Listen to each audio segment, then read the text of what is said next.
تو میرے محترم بزرگ دوستوں،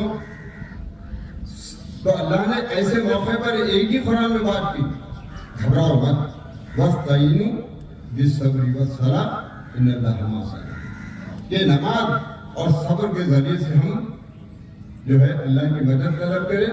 اللہ نے خود فرمایا وہ ینصرکم اللہ فلا غالب علیکم، اگر میں کسی پر غالب آ جائے اس کا کوئی کچھ نہیں کر سکتا۔ تو میرے محترم مجھے یہ قربانی کا مہینہ ہے، عظیم شان قربانی ہے، اور اس کے لیے یہ قربانی صرف جانور کے ذبح کرنے کا نام نہیں ہے، بلکہ قربانی مال کی بھی ہے، اوقات کی بھی ہے، یہ قربانی ہے۔ ہم جانتے ہیں کہ ایک واقعے کے ساتھ آپ کو اس کا ربط کر کے بتا دوں کہ اللہ کا سلسلہ مسجد نبی میں تشریف فرما ہے، صحابہ کرام کا مجمع ہے، اور اس وقت مسجد نبوی تنگ دامانی کا اظہار کر رہی تھی، اور اس وقت پیارے آقا صلی اللہ علیہ وسلم نے اعلان فرمایا، اے لوگوں، کون ہے جو اللہ کو قرض دے؟ ابو دادا رہتے تو موجود تھے، یا رسول صلی اللہ کی ذات تو قرض بے نیاز ہے، اللہ رب العزت کی ذات تو قرض سے وعدہ کرے، اللہ کو کیا فرق پڑی قرض لینے کی؟ تو آیت آنی میں من ذا الذی یقرض اللہ قرضا حسنا، کون ہے اللہ تعالیٰ کو قرض دے؟ اور پھر آپ نے فرمایا فَيُضَاعِفَهُ لَهُ أَضْعَافًا كَثِيرًا، کہا کہ اللہ اس کو دنیا اور آخرت میں بڑھا کے دے دی۔ تو ابو دادا رضی اللہ عنہ اٹھے اور فوری گئے وہ باغ جس میں ساسوں کھجوروں کی طرف آپ کا وہ مکان ہے ایار کے ساتھ رہتے تھے، آپ نے اس باغ کے باہر سے آپ ندا دی اپنی شریک حیات بیوی کو، اے امی دادا یہ باغ اپنا نہیں رہا۔ کہا کہ کیوں؟ میں نے اس کو صحابہ کو موجود رکھتے پیارے آقا صلی اللہ علیہ وسلم کو کہ جو ہے اللہ کے راہ میں دے دیا۔ اور اس وقت کیا حال تھا وہ باغ کا؟ مورخین نے لکھا کہ اس وقت ابو دادا کے جو بچے تھے وہ کھجوریں چن کر گود میں رکھ رہے تھے، کچھ بچے جیبوں میں رکھ رہے تھے اور کچھ بچے چبا رہے تھے۔ ایسے حالات میں یہ حکم آنے کا وہ پھینک دے، کھجوروں میں دیگے جیبوں میں لے جاؤ، چبائے یہ تھی قربانی اصل میں